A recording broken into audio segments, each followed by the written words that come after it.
এক হাতে ব্রিটিশ অ্যাকসেন্টে ইংরেজি ভাষণ, অন্য হাতে হাজার কোটি টাকার রহস্যময় ব্যবসায়িক সাম্রাজ্য। যে মানুষটি গতকাল সংসদের জুলাই বিপ্লবের সেনাপতি সেজে ভাষণ দিচ্ছিলেন, সেই মানুষটির রাজনৈতিক অস্তিত্বই কি আজ এক বড়সড় ইলিউশন বা মোহমায়া? হাটের সাপুড়ে যেমন শিকড় দেখিয়ে মানুষের পকেট খালি করে, বাংলাদেশের রাজনীতিতেও কি ঠিক তেমনি এক জাদুর শিকড় বিক্রি করছেন ব্যারিস্টার আন্দালিব রহমান পার্থ? আজ উন্মোচিত হবে এমন এক সত্য যা তার জৌলুসপূর্ণ ইমেজের পেছনের অন্ধকার গলিপথকে স্পষ্ট করে দেবে। আপনি কি প্রস্তুত এক ভয়ঙ্কর রাজনৈতিক ভেলকিবাজির সাক্ষী হতে? বাংলাদেশের জাতীয় সংসদে ব্যারিস্টার আন্দালিব রহমান পার্থের এই দীর্ঘ যাত্রাপথ যতটা না আদর্শিক, তার চেয়ে বেশি কৌশলগত। সংসদে তাকে যখন জ্বালাময়ী ভাষণ দিতে দেখা গেল, তখন অনেকেরই মনে পড়ে যাচ্ছিল ছোটবেলার সেই হাটবাজারের সাপুড়েদের কথা, যারা সাপ আর বেজির লড়াই দেখিয়ে মন্ত্রমুগ্ধ করে রাখত সাধারণ মানুষকে। লড়াইয়ের শেষে তারা এক অলৌকিক শিকড় বিক্রি করত, যা নাকি সাপের বিষ নামিয়ে দেয়। মানুষ মন্ত্রমুগ্ধ হয়ে সেই শিকড় কিনত, কিন্তু বাড়ি ফিরে দেখত পুরোটাই ছিল নিছক প্রতারণা। আন্দালিব রহমান পার্থ যখন বলেন, we had a quasi constitutional government, তখন তার সেই মার্জিত শব্দচয়নের নিচে চাপা পড়ে যায় এক রূঢ় সত্য। তিনি সংবিধানের দোহাই দিচ্ছেন, জুলাই বিপ্লবের চেতনা নিয়ে দরদ দেখাচ্ছেন, কিন্তু প্রশ্ন হল তার নিজের রাজনৈতিক অবস্থানটা আসলে কোথায়? তিনি কি বিএনপির ভাড়াটে বক্তা, নাকি বিজেপির বিলুপ্তপ্রায় অস্তিত্বের রক্ষক? বিগত ১.৫ মাসে তাকে কোনো পক্ষ থেকেই জুলাই সনদের বিরোধী হিসেবে চিহ্নিত করা হয়নি। তবুও তিনি গায়ে পড়ে কেন সাফাই দায়িত্বে এলেন? এটি কি তার সুদূর প্রসারী কোনো লবিং, নাকি ড্যামেজ কন্ট্রোল? অনুসন্ধানে বেরিয়ে এসেছে এক চাঞ্চল্যকর তথ্য। বিজেপি বা বাংলাদেশ জাতীয় পার্টি নামে যে দলটি তিনি পরিচালনা করছেন, রাজপথে বা সাংগঠনিকভাবে তার কোনো অস্তিত্বই এখন আর অবশিষ্ট নেই।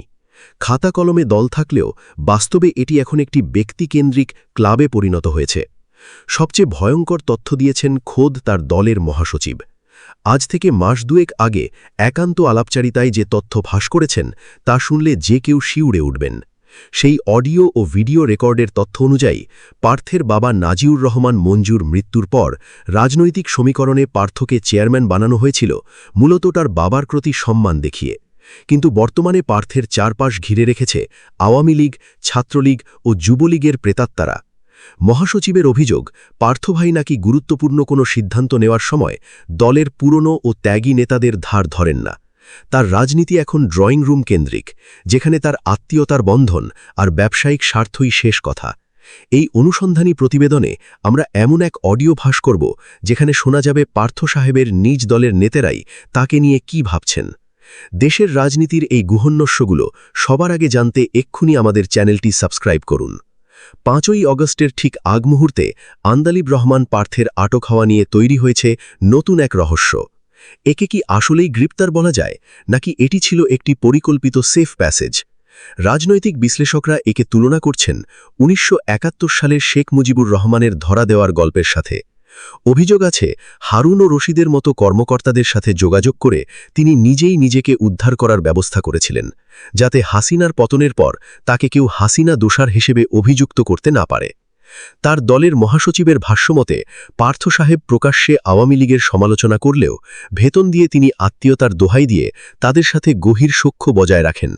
সংসদে তিনি যখন জামায়াতে ইসলামীকে আক্রমণ করেন, তখন কি তিনি আসলে বেগম জিয়ার সেই পুরনো হুঁশিয়ারিকেই পরোক্ষভাবে বিদ্রুপ করছিলেন? কারণ বেগম জিয়াই বলেছিলেন, জনগণের সরকার আসলে এই সংবিধান ছুঁড়ে ফেলে দেওয়া হবে। তাহলে পার্থ কি এখন বিএনপির ভেতরে থেকেই বিএনপির আদর্শের মূলে কুঠারাঘাত করছেন? জুলাই বিপ্লবের শহীদদের রক্তে ভেজা এই মাটিতে দাঁড়িয়ে সংবিধানের দোহাই দিয়ে খুনিদের আইনি সুরক্ষা দেওয়ার চেষ্টা যারা করছেন, ইতিহাস তাদের ক্ষমা করবে না।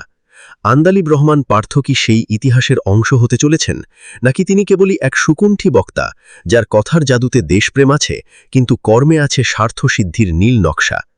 বিগত ১৫ বছরের শাসনামলে যখন অনেক বিরোধী দলীয় নেতাকে রাজপথে রক্ত দিতে হয়েছে, জেলে ঢুকতে হয়েছে, তখন পার্থ সাহেবের ব্যবসায়িক সাম্রাজ্য কিভাবে অক্ষত ছিল?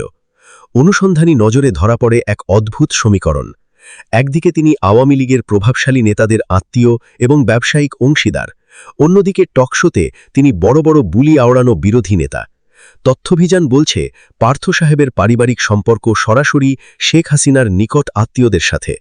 রাজনৈতিক মঞ্চে তিনি যতই গর্জন করুন না কেন, পর্দার আড়ালে এই আত্মীয়তার সেতুবন্ধন কখনোই বিচ্ছিন্ন হয়নি। তার দলের মহাসচিবের সেই বিস্ফোরক রেকর্ড থেকে জানা যায়, পার্থ নিজেই স্বীকার করেছেন আওয়ামী লীগকে গালিগালাজ করা তার রাজনৈতিক কৌশল মাত্র। কারণ গালি না দিলে তার জনসমর্থন থাকবে না। কিন্তু ব্যক্তিগত ও ব্যবসায়িক স্তরে তিনি এখনও সেই পুরনো সিস্টেমের সুবিধাভোগী। বিজেপি বা বাংলাদেশ জাতীয় পার্টি এখন এমন এক জায়গায় দাঁড়িয়ে যেখানে দলটির নিজস্ব কোনো ভবিষ্যৎ নেই। এটি এখন মূলত একটি প্রক্সি দল হিসেবে ব্যবহৃত হচ্ছে। গুঞ্জন আছে, বিএনপিতে নিজের জায়গা সুসংহত করতে এবং তারেক রহমানের ন্যাক নজর পেতে তিনি এখন অতি বিএনপি সাজার চেষ্টা করছেন। সংসদে জামায়াতে ইসলামীর ওপর তার সেই আক্রমণাত্মক মেজাজ কি কেবলই আদর্শিক, নাকি এটি তারেক রহমানের কাছে নিজের গ্রহণযোগ্যতা বাড়ানোর এক সুপরিকল্পিত তেলবাজি? পার্থ সাহেব যখন সংবিধান ছুঁড়ে ফেলে দেওয়া যাবে না, তখন তিনি মূলত কোন সংবিধানের কথা বলছেন? সেই সংবিধান যা শেখ মুজিব ভারত থেকে এনেছিলেন, নাকি সেই সংবিধান যা বিগত ১৫ বছরে শেখ হাসিনার নিজের ক্ষমতার গদিপাকপুক্ত করতে বারবার কাটাছেঁড়া করেছেন? ২০২৬-এর নির্বাচনের আগে থেকেই তার প্রতিটি পদক্ষেপ বিশ্লেষণ করলে দেখা যায় তিনি অত্যন্ত সুকৌশলে নিজেকে তারেক রহমানের একজন বিশ্বস্ত বিকল্প বা প্রক্সি হিসেবে প্রতিষ্ঠিত করতে চেয়েছেন। ভোলা ১ আসনে যখন তিনি নির্বাচনী বৈতরণী পার হচ্ছিলেন, তখন তার মুখে তারেক রহমান নামটি ছিল তসবির মতো। গণভোট এবং জুলাই সনদ নিয়ে পার্থ সাহেবের অবস্থান এখন সবচেয়ে বড় বিতর্কের বিষয়। যখন দেশের ছাত্র জনতা এবং জামায়াতে ইসলামীর মতো শক্তিগুলো একটি আমূল সাংবিধানিক পরিবর্তনের কথা বলছে, তখন পার্থ সাহেব কেন পুরনো ধোঁকে আঁকড়ে ধরতে চাইছেন? বিএনপির সালাহুদ্দিন আহমেদ যখন সাংবিধানিক সংস্কার নিয়ে দ্বিধাদ্বন্দ্বে ভোগেন, তখন পার্থ সাহেব এসে সেখানে ঘি ঢালছেন। মানুষের প্রত্যাশা ছিল একটি নতুন বাংলাদেশ, কিন্তু পার্থ সাহেব ও তার দোসররা চাইছেন হাসিনা মার্ক সংবিধানকেই টিকিয়ে রাখতে। এটি কি ভারতের স্বার্থ রক্ষা, নাকি নিজেদের রাজনৈতিক অস্তিত্ব টিকিয়ে রাখার চেষ্টা? আওয়ামী লীগ অধ্যায় হয়তো শেষ হয়েছে, কিন্তু আওয়ামী মেন্টালিটি আপনার মতো নেতাদের মাধ্যমে কি আবারও ফিরে আসবে? যদি তাই হয়, তবে এই দ্বিতীয় স্বাধীনতার সার্থকতা কোথায়? জামায়াতে ইসলামীকে যেভাবে তিনি সংসদে আক্রমণ করেছেন, তা নিয়ে রাজনৈতিক মহলে প্রশ্ন উঠেছে, পার্থ সাহেব কি আসলে জামায়াতের বিরোধিতা করছেন, নাকি এর মাধ্যমে তিনি বিবেকবান হিন্দু ভোটার এবং ভারতীয় নীতি নির্ধারকদের বোঝাতে চাইছেন যে তিনিই হতে পারেন বাংলাদেশের আগামীর লিবারেল মুখ? হাটের সেই সাপুড়ে যেমন ভুয়া শিকড় দেখিয়ে সাধারণ মানুষের পকেট কাটত, ব্যারিস্টার পার্থ কি ঠিক তেমনি সংবিধান আর জুলাই বিপ্লবের দোহাই দিয়ে জনগণের সাথে প্রতারণা করছেন?